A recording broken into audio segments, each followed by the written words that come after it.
What's up, everybody? D-Illa here. Man, I've been scrolling through YouTube, checking out people's videos, just, checking out what other people are talking about concerning the New York Giants.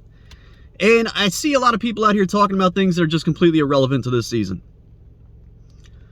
When you think about Joe Shane and you think about Brian Dable, those are two guys that have absolutely no pressure on them this year.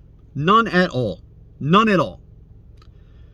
And like I said in my last video, this whole entire season is predicated on if Daniel Jones can play football in this league or not.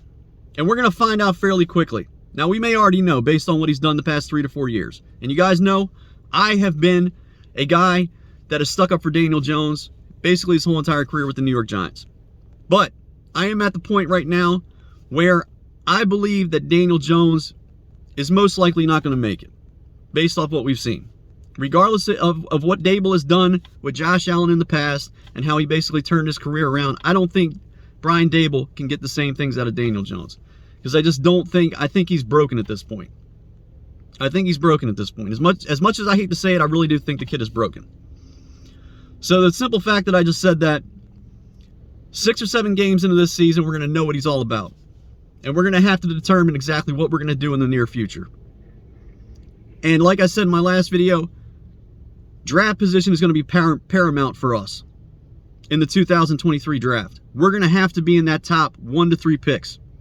We don't want to have to mortgage any kind of future, any kind of draft picks to move up next year.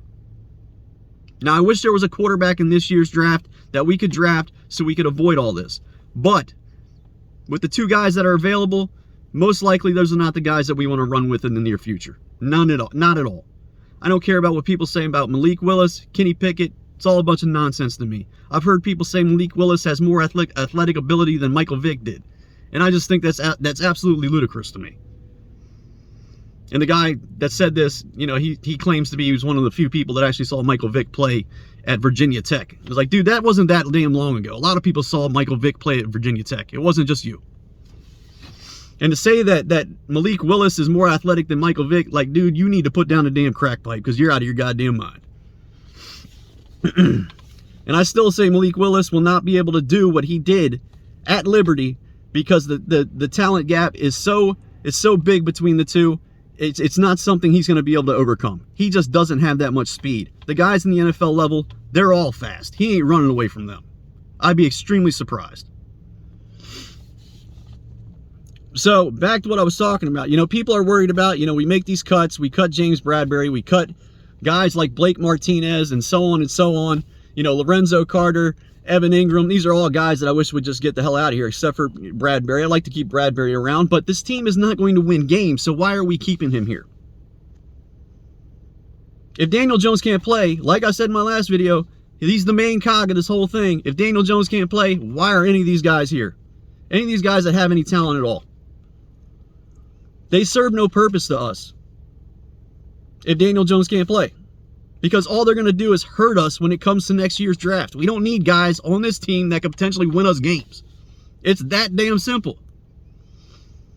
Now, do we need to have a strong draft this year and bring in core players that we can build around for the future? Absolutely. We need to bring in offensive linemen. We need to get this damn offensive line fixed, man. We need to get this line fixed. It's been long enough. But shit, we don't need to worry about drafting corners. Like I said, if Daniel Jones can't play, I hope our corners get cooked all year long. Cook them up. Put them out on the island. Don't give them any safety help, nothing. Xavier McKinney, you stay in the middle of the field. If you see one of those outside wide receivers burn one of our corners, let them go. Let them score. What's the best way for other offenses to hurt this team defensively? Like, what do most teams do in this league? They throw the ball. Don't improve your secondary. Do whatever you can to lose games. Worry about the secondary down the road. Get your quarterback next season, then you can worry about your secondary. After you draft some linemen, after you draft some pass rushers this year, build the core of your team. Get us back to what we used to do well back in the day. Get us some running backs. I'm going to talk about Saquon Barkley.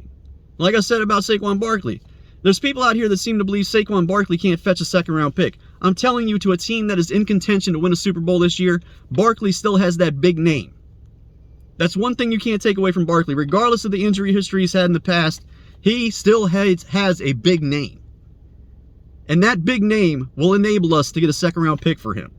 Because a team that is in contention, that has a late-round pick, which is almost a third-round pick, is willing to take that chance on him because they believe he can put them over the hump, like the Buffalo Bills. All Buffalo has to do is trade that second-round pick, get Saquon Barkley, pair him up with the offensive talent, and then all they have to do is work on their defense, because that was ultimately what let them down and didn't allow them to go to the Super Bowl this year. They add defensive pieces to that team. That team is, the sky's the limit for them. But they're set all the way across the board. Saquon Barkley can put them over the top, especially if he's healthy.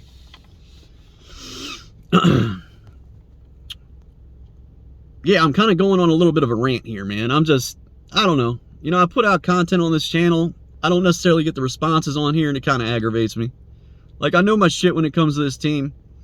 I know a lot of people probably sit here and wonder why I don't talk about the linebackers on this team, why I don't talk about the defensive players, you know, the defensive linemen on this team, this, that, and the other.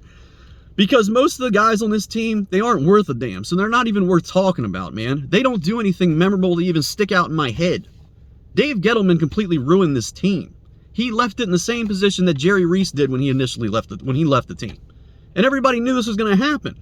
Because Dave Gettleman was basically, he was on the hot seat. Everybody knew he was on his way out. So he was going to do whatever he possibly could to put this team in a winning position. And he failed. He failed miserably, and now we're in cap hell.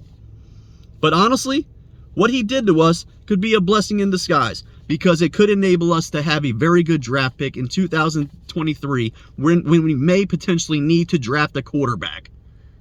The guy that you build your team around, that will lead your team for decades. That may be the best thing. What Dave Gettleman did with our salary cap last year, going into this year, like I said, it may be a blessing in disguise, as crazy as it sounds. Because if you don't have the money to bring in the talent, most likely, what's your team going to be the following year? Trash. So what does that do when you need a quarterback? Puts you in good draft position to draft that quarterback. And then we can finally get our feet on the ground and get this ball moving. I'm keeping it real in this video, man. I'm spitting the facts. I'm telling it like it is. Now, I'm sure there's a lot of people that are going to watch this video, aren't going to like anything that I have to say. And I get it, because I've been in your position the past 4 to 5 years. I've been hopeful. But right now, I realize the situation we're in and the steps and the process that we need to take to get back to winning football games. And this year, I just don't see it in the works. Because we don't have the talent on this team. We don't have the guys that have the desire to win on this football team. Not across the board. There's a few guys here and there, but that's about it. If there's guys on this team that I believe that can play, you know, I'll talk about them. I made a video about Xavier McKinney before the season even started. I was like, if there's one guy on this roster that you want to watch, it's Xavier McKinney. He's one of the best damn players on this team. And I thought he'd become one of the best safeties in the NFL. And you saw him come out this past season and play as good as he did. He's on his way to being a good player. A player that we can build around, especially on the defense. When there's guys like him that show themselves out on the field, I'll talk about them. But when there's other guys here and there that we bring in that I don't necessarily think have any talent, I'm not even going to mention them, because they ain't worth my time.